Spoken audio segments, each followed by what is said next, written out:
अभी 33 पोस्टों के लिए हम लोगों ने ये इंटरव्यू कर रहे हैं और तकरीबन लोग तो बहुत ज़्यादा आए हैं, लेकिन हमने अभी 750 फॉर्म लिए हैं। रात भी 2 बजे तक इन लोगों ने इंटरव्यूज़ लिए थे और अभी जो है फिर रात में ये जिस टाइम तक भी होगा इसको कंप्लीट करेंगे। और ये हमने 4 लोगों की ये टेक्निकल इंटरव्यू कमेटी है, जिसमें एक लीगल के एक्सपर्ट्स हैं, एक जो हैं प्रोफेसर हैं जो प्लेसमेंट ऑफिसर हैं जामिया में, एक जो हैं एमटेक हैं दिल्ली यूनिवर्सिटी से सिविल इंजीनियर आईआईटी से, और एक जो हैं आईटी एक्सपर्ट हैं जो कंप्यूटर इंजीनियर हैं। और ये चारों लोग हमको जो बेस्ट स्टफ़ क्वालिफ़िकेशन के एतबार से और जो कैपेबल लोग हैं उनका बना कर देंगे, हम उसमें जो है भर्ती करेंगे। लेकिन दूसरी तरफ दुख ये होता है कि जिस तरह के लोग आ रहे हैं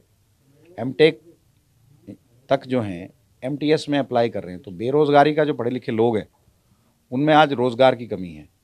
और बेरोज़गारी का आलम ये है कि बड़े बड़े और इसमें बड़े अच्छे अच्छे लोग आ रहे हैं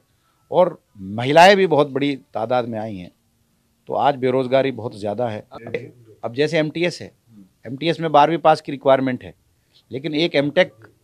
जो इंजीनियरिंग की फिर एमटेक किया उसने एमटीएस के लिए भरा, तो एमटीएस तो चाय लाने वाला, चपरासी, इस तरह के लोगों की भर्ती होती है। लेकिन बहुत दुख की बात है कि एमटेक जो है वो एमटीएस के लिए अप्लाई कर रहा है, वो इतना ज़्यादा नाउम्मीद हो गया।